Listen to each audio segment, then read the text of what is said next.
Andromaque a une voix prouesse technique ou esbrouffe conceptuelle? Rencontre avec les comédiens pour une discussion à bâton rompu, sans concession. Après cela, madame, éclater contre un traître, qu'il est avec douleur et qui pourtant veut l'être. Pour moi, loin de contraindre un si juste courroux, il me soulagera, peut-être autant que vous. Donnez-moi tous les noms destinés au parjure. Je crains votre silence, et non pas vos injures, et mon cœur, soulevant mille secrets témoins, m'en dira d'autant plus que vous m'en direz moins. Vous incarnez Pyrrhus dans Andromaque de Jean Racine. Pouvez-vous nous parler de ce personnage?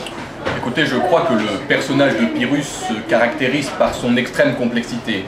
C'est un personnage à la fois très fort et très fragile, capable de la plus grande tendresse comme de la plus grande colère, capable de la plus grande méchanceté comme de la plus grande bonté, capable du bien comme du mal.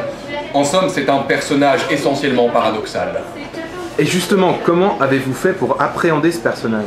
Écoutez, je crois qu'il faut savoir ne pas tricher avec ses propres émotions, ni avec celles du public d'ailleurs. J'ai souvent en tête cette phrase du grand théoricien du théâtre albanais, Nemislav Demirovac, qui disait ceci: le personnage de théâtre n'est pas une boule de glaise malaxée entre les mains du comédien, c'est une rivière dessinée par les larmes du spectateur.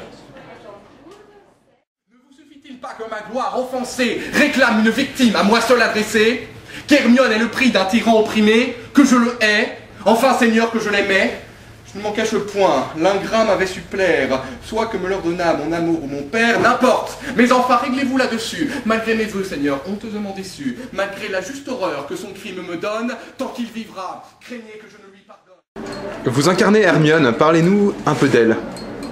Hermione, tout de suite quand j'ai vu son rôle, je me suis dit, ben c'est moi quoi, c'est une amoureuse et moi en amour je donne tout.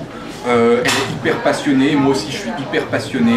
Alors je sais, il y en a qui disent elle sait pas ce qu'elle veut, mais moi j'ai envie de leur dire mettez-vous à sa place quoi. Donc voilà, mettez-vous à sa place.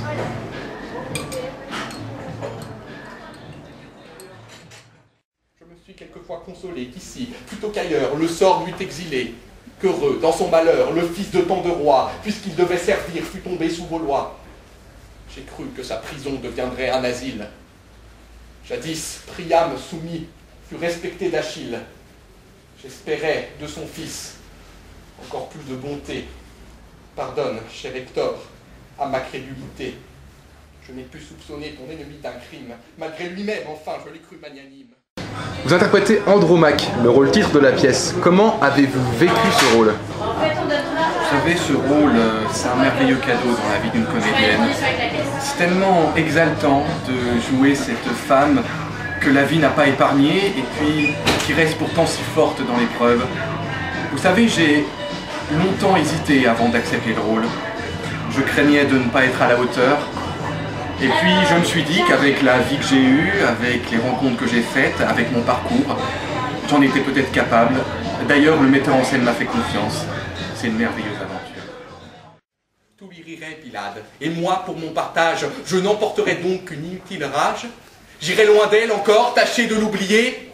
Non, non, à mes tourments, je veux l'associer. C'est trop gémir tout seul, je suis là qu'on me plaigne. Je prétends qu'à mon tour, l'inhumaine me craigne, et que ses yeux cruels, à pleurer condamnés, me rendent tous les noms que je leur ai donnés. Vous incarnez Oreste dans Andromaque. Quelle est votre vision de la pièce de Jean Racine? Alors pour moi, c'est une pièce qui est super engagée. Pour moi, Racine a été le premier à dénoncer vraiment le racisme et la société de consommation. Je crois que Racine a aussi vu directement le rôle des multinationales qui vont nous foutre droit dans le mur, qui vont polluer les océans et tuer les ours polaires. Racine a aussi été le premier, et ça j'y tiens, parce que ça a été le premier à dénoncer la précarisation du statut d'intermittent du spectacle qui va pousser demain des millions de jeunes à accepter des boulots dégueulasses pour un salaire de misère et dans des conditions déplorables. Et voilà, mais après il faut savoir lire entre les lignes.